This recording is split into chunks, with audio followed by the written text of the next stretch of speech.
Hi everyone, welcome. I'm down here in my wormery, and those of you that are regulars on my channel will recognize this container up here on the bench. It's my outdoor worm bag, which is obviously not outdoors anymore. It's version 4 of my outdoor worm composting system. The version just indicates how many years we've been doing it now. This is the 4th time.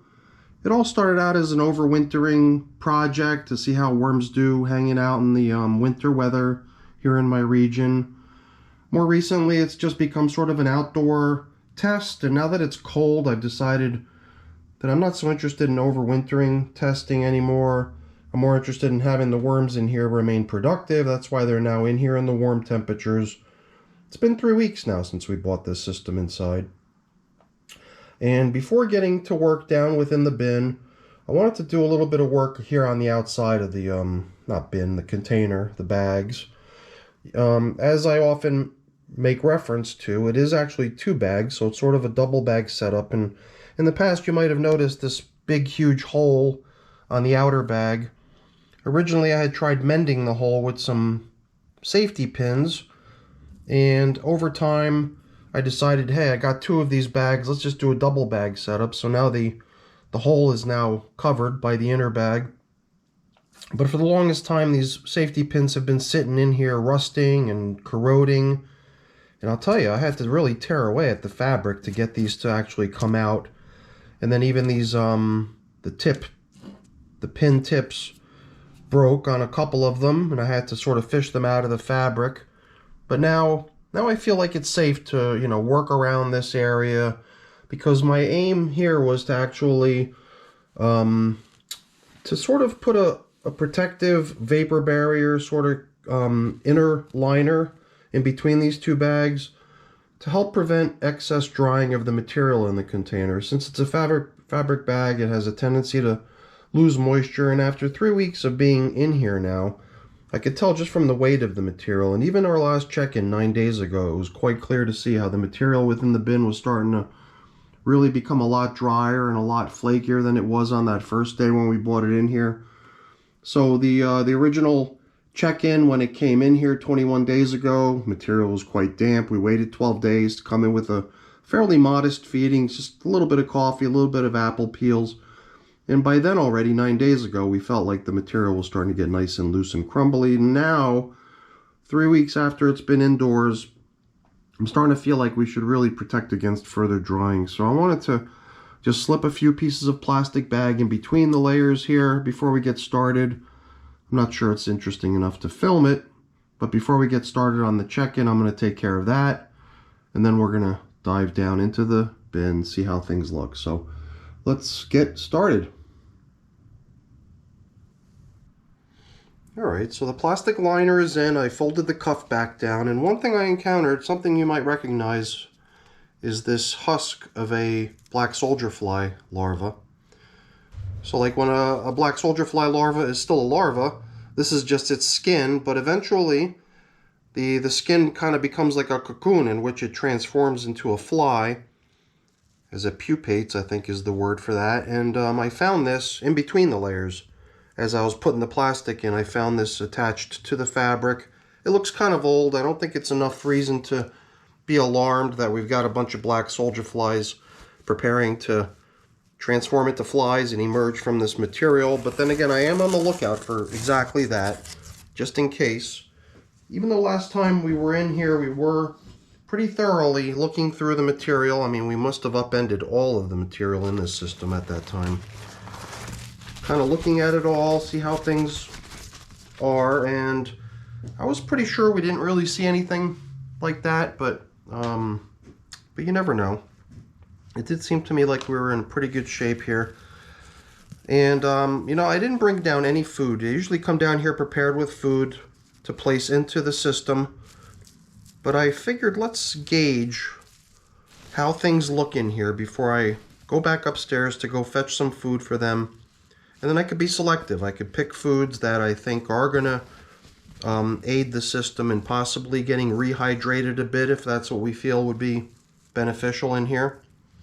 And then another thing we made reference to last time we were in here was possibly the collection of all the little leftover bits of mostly corn cob that we found in here. We probably won't see a whole lot of other stuff in here, but it looks like we've actually encountered half of an avocado pit. I don't remember bumping into that previously, and it's a pretty good size object. Surprised we didn't encounter it previously.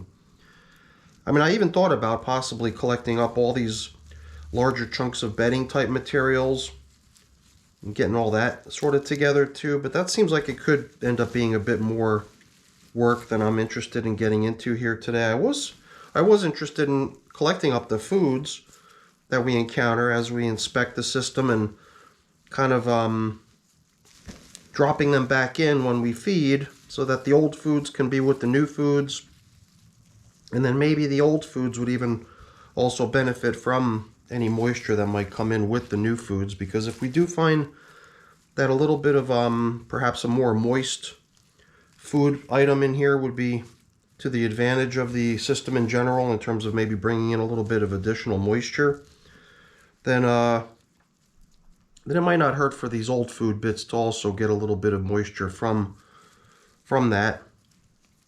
Because, you know, corn cobs are usually pretty busy with worms hanging out all over them. But these corn cobs only have 1 or 2 worms on them, and I'm wondering if a little bit of extra moisture on the corn cobs might actually help speed along their decomposition and draw a little bit more worm attention to them. If they were a little bit more damp, perhaps, you know, sitting around some nice moist foods. Oops, look at that. Got some worms hanging out down here.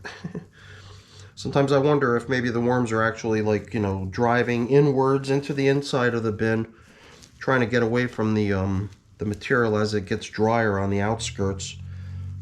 Because in the past we've come through here and we've seen good numbers of worms hanging out everywhere. And I don't know if we've really encountered large concentrations of worms, although maybe they're just coming for the food they got 9 days ago. They got coffee, they got a little bit of apple peel. Usually I don't really consider apple peel as something that's going to get the worms terribly excited or mobbing around it necessarily, because it does seem to me like apple sometimes takes quite a bit of time before it starts to show any signs of worm activity. So who knows, maybe it was the coffee that went in here with the apple peel. But yeah, it looks like we've got a good number of worms huddled around the middle section of this system. So I am hoping that it's got something to do with the food that was placed in the middle last time for them. Hopefully not being caused by the dryness in the outskirts of the system. And you know, I am starting to get the feeling that we would probably benefit from tailoring today's feeding to be one that's going to bring with it a fair bit of moisture. So I thought that maybe we would go a little bit more generous rather than just a little handful of apple peels that we used last time to feed with. Perhaps this time we can provide a nice little pile of frozen pumpkin, which I know once that stuff starts to thaw, it'll leave a pretty good sized puddle behind usually.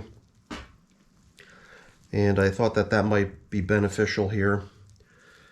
And hopefully just by maybe tailoring the next couple feedings to include more moisture-rich foods, maybe we can start to see this material become a little bit more damp, something that the worms would really prefer rather than having it continue to dry. I mean, to a certain point, I like the fact that it's drying because it's nice and crumbly and loose, which I think is a good thing. And I definitely see worms, even in the very outer edges, where the material is starting to dry off nicely, so it's not, you know, hostile, the material out on the edges. But it is drying, and I just I wouldn't want to see it dry too much more than it already has over the past 3 weeks. So I think the plastic bags will help a bit. At least I hope they will. And we'll continue covering with that piece of plywood on top, that colorful piece of plywood. And I think, you know, the combination of protecting against evaporation and drying that way and the tailoring of the foods using more moist materials might actually get us to the point where things don't further dry.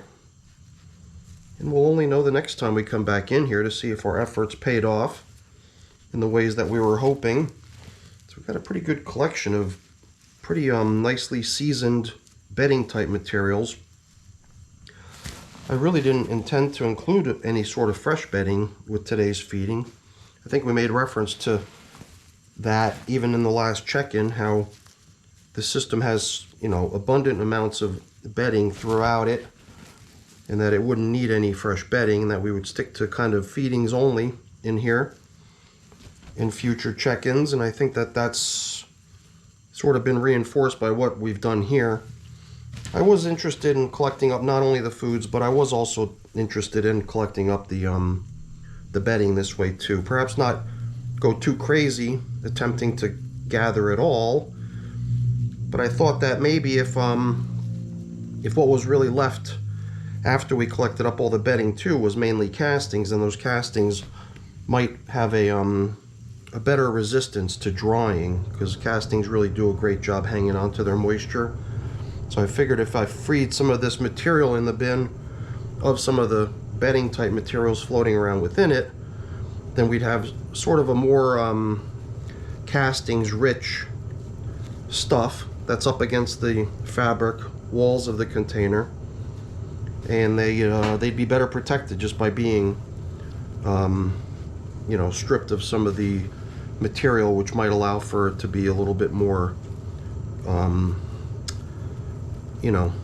likely to lose its moisture to evaporation. So I'm not sure. I feel like we've probably gone around the system for the most part, and we've collected everything up here.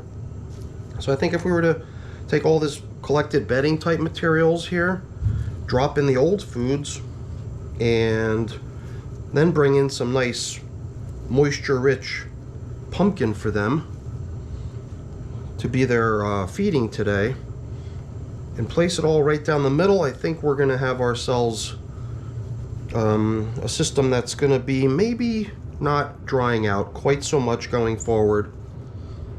So I'll be curious to see what people think. If you have any feedback or thoughts on how I've handled today's check-in here. I wonder if this is also a avocado pit. Yeah, I believe it is. Just found another one. If you've ever handled an avocado pit, you know how tough they are when they're fresh. And to me, that the ability to be able to crush one that way in my hands is usually a pretty good sign that it's starting to finally soften up, and the worms might eventually be able to break it down a bit. So I guess all I'm really doing here now is just excavating the hole into which we'll place today's feeding. But I will need to take a short break, run upstairs. Actually, I've got to run to the freezer out in the garage, because that's where my collection of frozen pumpkin is. So, I think I'll do just that now. We'll give these little guys a moment in the meantime to settle down into the surrounding materials, and then we could reconstruct the feeding zone here with some nice yummy pumpkin. So I shall return.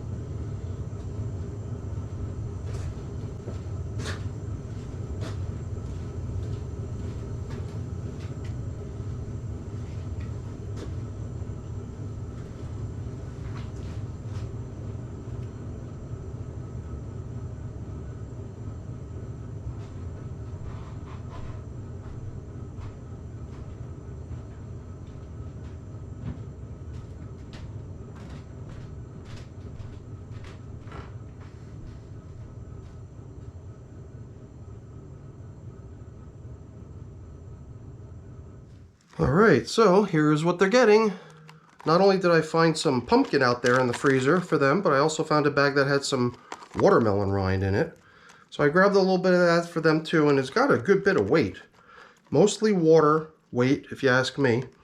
Because if we were to let that just all thaw out, this plastic container would have a bunch of moisture sitting on the bottom of it, and there'd still be obviously, pumpkin and melon rind remaining, but the actual veggie material relative to the moisture that would seep out of it would be not that big of a ratio, if you ask me.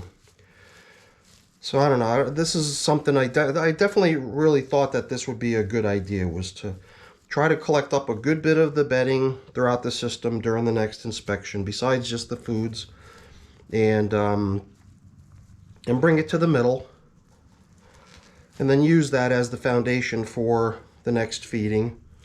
So yeah, all the feeding materials that they're getting is frozen, and oops. All right, yeah. And then I could even maybe sprinkle in a little bit of worm chow too.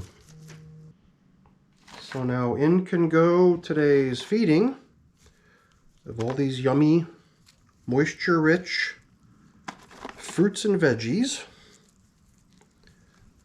So now, let's see, besides the pumpkin and watermelon, I think we hinted at putting in some worm chow. So my worm chow is this stuff right here.